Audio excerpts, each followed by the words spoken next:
In the vast silence of Antarctica, where the wind carves ancient paths through the snow, a colony of emperor penguins huddled together beneath the pale light of dawn.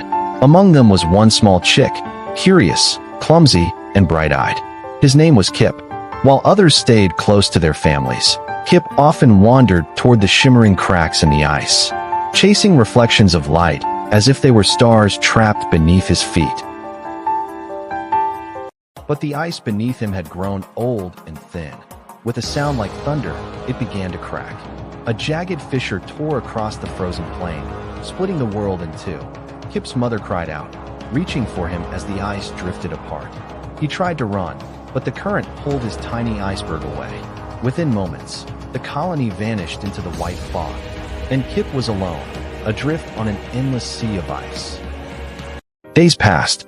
The iceberg carried him farther and farther from home. At night, the sky came alive with ribbons of green and violet light.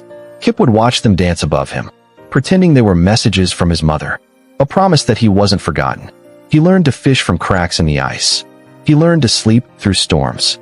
And though the world around him was silent, his heart still whispered, "I'll find my way home."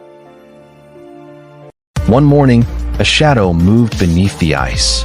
A leopard seal, sleek and silent, glided up from the depths. Kip froze. Then, with a burst of instinct, he dove into the freezing water. The chase began. Through tunnels of glowing blue light, they swam. The predator fast and powerful. The little penguin darting through narrow cracks the seal could not follow. With a desperate kick, Kip shot to the surface and scrambled back onto the ice. The seal vanished into the darkness below. Kip trembled, exhausted but alive. When dawn returned, a vast shadow crossed the sea above him. An albatross, wings stretched wide as sails, circled his tiny iceberg and landed gracefully beside him. For a moment, they simply watched one another, the smallest and the greatest of the southern world. The bird turned to the wind, spread its wings, and took flight eastward. Kip watched it vanish into the clouds, then faced the same direction. If the wind knew the way, he would follow it. The sea carried him through a maze of broken icebergs, their walls towering high like frozen mountains.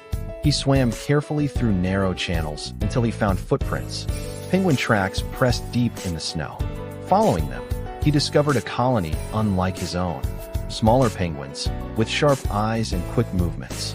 They looked at him with curiosity, and though they could not understand his voice, they pointed him east toward the rising sun. With a grateful nod, Kip continued on his way. But the ocean was not kind. Storm clouds gathered, swallowing the sky. Winds howled. Waves rose taller than the ice itself. Lightning split the horizon into blinding white. Kip clung to the edge of his melting iceberg as the sea tore it apart piece by piece. "Please," he whispered to the storm, "just let me see home again." The wind roared in reply. And then, silence. Beneath the dark waves, a faint light shimmered. Kip's eyes opened. He swam toward it with the last of his strength, breaking through the surface. He gasped, and there it was, towering cliffs of ice, glowing with the colors of the aurora. The familiar shapes of his colony gathered along the shore. "Home!" he cried out, and across the frozen bay a single voice answered, his mother's. She rushed forward, pulling him close as snow began to fall. For a long moment, there was nothing but warmth, the sound of wings rustling, and the gentle heartbeat of the sea. "The wind brought me home," he seemed to say. Years passed. The storms came and went, and Kip grew tall and strong. One morning, he stood on the highest ridge of the ice shelf, watching the horizon where sea and sky became one. He closed his eyes, lifted his beak to the wind, and sang, a long, clear note that echoed across the frozen world. The sound traveled far, carried by the same wind that once guided him. And somewhere, on a drifting iceberg far away, another lost chick lifted its head, listening to the song of home. Follow the wind. It will bring you home. If you'd like to hear more stories about penguins, don't forget to subscribe. We'll bring you more lovely tales soon.